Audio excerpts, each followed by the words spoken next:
Hey guys, this is Evan from EzOrigami, and today I'll be teaching you how to fold an origami Newfound Hope star designed by Andrey Hechuev. This is a great looking modular model, and it's not very difficult to fold. This model requires 8 square sheets of paper. Each unit is folded from 1 square, and I recommend using 3-inch squares to fold the units. Using 3-inch squares will result in a model about 5.5 inches wide. I also recommend folding this model with different colors of paper and creating different color schemes for some really unique variations. I'm going to be using larger paper with color on one side and white on the other just to make it a bit easier to follow along. And once you've prepared your paper, then we're going to start with our first square with the white side up. And this is going to result in a completed model with a white inner star. And we're going to start by folding in half diagonally. So take this bottom right corner and fold it up to the top left corner. Align the corners and the edges. Then make your crease. And then we're going to rotate the paper so that the long folded edge is now held horizontally. And now we're going to make a small vertical reference crease on this bottom edge. So we're going to do that by folding this bottom right corner over to the bottom left corner. So we're essentially folding the entire model in half. And once both of those corners are aligned, then we're going to make a small crease on this right edge here. Just like this. And then you can unfold. And now we're going to fold over this right edge and align it with the small vertical reference crease that we just made. So we're going to start by pulling this right edge over to the left, just like this. And once the edge reaches the very top point of the model, then we just want to make a small pinch mark like this. Then you want to continue pulling the right edge of the model over to the left until it also aligns with the small reference crease at the bottom. Then you can make your crease through all layers. And then you can unfold.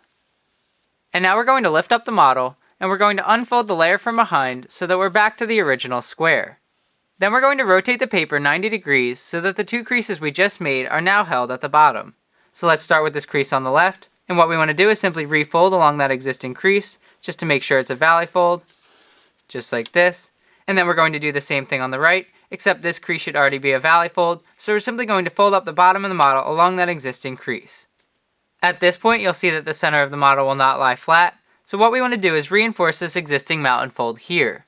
So we're going to do that by lifting up the model from the bottom, and we're simply going to fold the entire model in half along that existing mountain fold, just like this.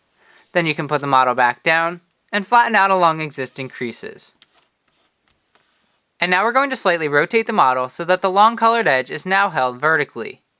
And now we're going to make a horizontal crease that extends from this right corner here. So we're going to start by lifting up this top layer of paper, and we want to make a small pinch at this right corner here. Then what we want to do is continue pulling up that top layer until the white and colored vertical edges are aligned. Then you can make your crease all the way across. Then from here we're going to turn the model over, and we're going to do the same thing. And this time our crease is going to start from this corner on the left, so we're simply going to pull up the top layer of paper, and we're just going to make a small pinch at that left corner just like we did on the other side. Then you want to continue pulling this layer up until the white and colored vertical edges are aligned. Then you can make your crease all the way across. And once you've done that on both sides, your model should look like this. And now we're going to lift up on this top layer of paper, and we're going to fold it over to the left as far as it goes. And you'll see that you're left with this square shape. Then what we want to do is slightly rotate the model so that the crease running through the square is now held vertically. And now we're essentially going to create an upside down kite base. So we're going to start by folding in this top right edge here and aligning it with this vertical crease. So start by pulling over the right side of the model, and we just want to start at the top and work our way down until the edge is completely aligned with that vertical crease. Just like this. Then you can make your crease. And then we're going to do the same thing on the left. So we're simply going to pull the left side of the model over to the right. Again, we want to start at the top and work our way down until the edge is completely aligned with that vertical crease. Then you can make your crease. And once you've done that on both sides, your model should look like this. And now we're going to lift up the top layers on the left, and we're going to fold them over to the right along this existing vertical crease here. So we're simply going to fold the top of the model in half, just like this, and then we can flatten out the model along existing creases. And once you've done that, then we're going to turn the model over, and this is one completed unit. Now you must fold 7 more.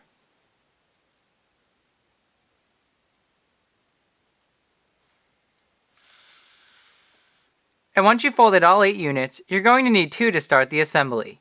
Then, look at one, and you'll see that we have a pocket inside of this white layer here. And if you open up the model from the top, you can see that we have these 2 white flaps here. So once again, we're going to take our second unit, And what we want to do is slightly separate the two layers on the left side of the model. So we're going to do that by simply pulling the two layers apart, just like this, so that we can see the two white flaps inside. Then we can put the second unit back down, and again lift up the first unit. And from here we want to slightly open up the pocket on the first unit, just like I did before, so that you can see the colored layer inside. And I find it easier to connect the units if you hold the pocket open like this. So from here we again want to pick up the second unit, and we want to slide both units together like this. And at this point we want to slide the colored pocket on the first unit underneath the two white layers here on the second unit. So we want to continue sliding both units together, just like this, again making sure that the two white flaps are on top. And this is important because it helps lock the units together. And once you've made sure that the two white flaps are on top of the colored pocket, then we're going to close the units together so that both units lie flat. And at this point you'll notice that the two units are perpendicular to one another. So what we want to do is push the second unit over to the left, and we want to push the first unit over to the right. So we're carefully going to slide the units in opposite directions, just like this, and you want to keep pushing them together as far as they'll go. You'll see they reach a point where they don't want to go any further, and if you've done this correctly, you'll see that the white layers will align at the center of the model, and it'll create a nice 90-degree angle here. And once you've done that, then you've connected the first two units. Then we're going to slightly rotate the model, and we're going to add a third unit the same way. So again, we want to start by separating the two layers on the left side of the third unit.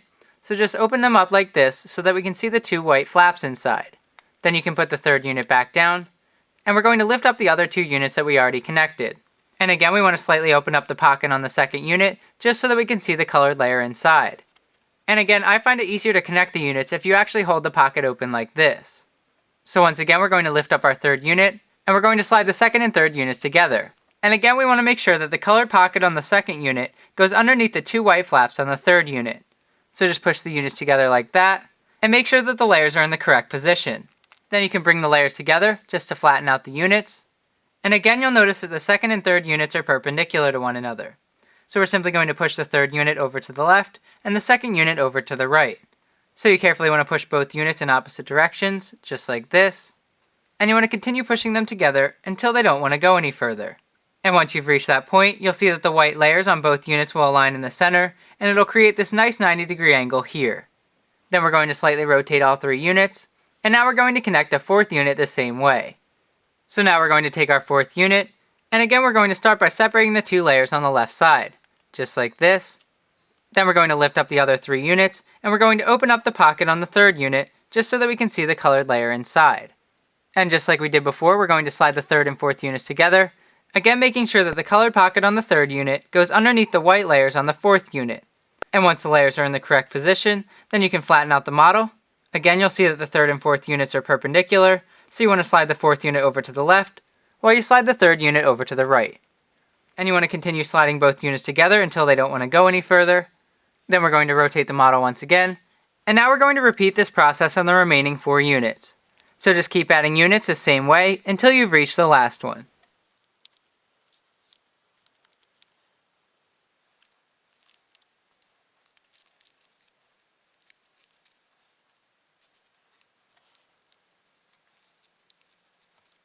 And as you add more units, you'll start to see that the new layers will overlap the old units, so you just want to keep the new layers on top. And once you've connected all 8 units, then we need to connect the first and last units together. But it's difficult to slide these two units together, so we're going to have to do something a little bit different. So we're going to start by turning the model over, just like this, so that the first unit is now held on top. And what we want to do is slightly separate the two layers on the top of the first unit. And we want to slide the last unit's flap inside. So we're going to do that by pulling the last unit's pocket up from underneath, just like this, and placing it in between the two layers that we just separated. Then you can close the model back up, and once again you'll see that you get this 90-degree angle, so the paper aligns just like it did with the other units. But at this point the units aren't connected because the first unit's flaps are not inside of the last unit's pocket. So what we're going to do is lift up on this top layer here on the first unit, and we're simply going to pull the top white flap out from underneath, just like this. And now we're going to reinforce this existing valley fold by folding this point inside of the colored flap on the last unit, just like we've been doing. So we're carefully going to tuck the white flap inside of the colored pocket on the last unit, just like we've been doing, just by reinforcing that existing crease, just like this. And now the units are partially connected. Then we're going to turn the model over, and we're going to do the same exact thing on the other side. So once again, we're going to lift up on this top layer of paper on the first unit, and we're going to pull out the white flap from inside, just like this. Then you can flatten it out. And again, we want to tuck this flap inside of the colored pocket on the last unit, just like we've been doing. So we carefully want to tuck that white flap inside, just like this. Then you can carefully slide the last 2 units together. And once you've done that on all 8 units, then your Origami Newfound Hope star is complete. I hope you've enjoyed this video tutorial on how to fold an Origami Newfound Hope star designed by Andrey Hechuev.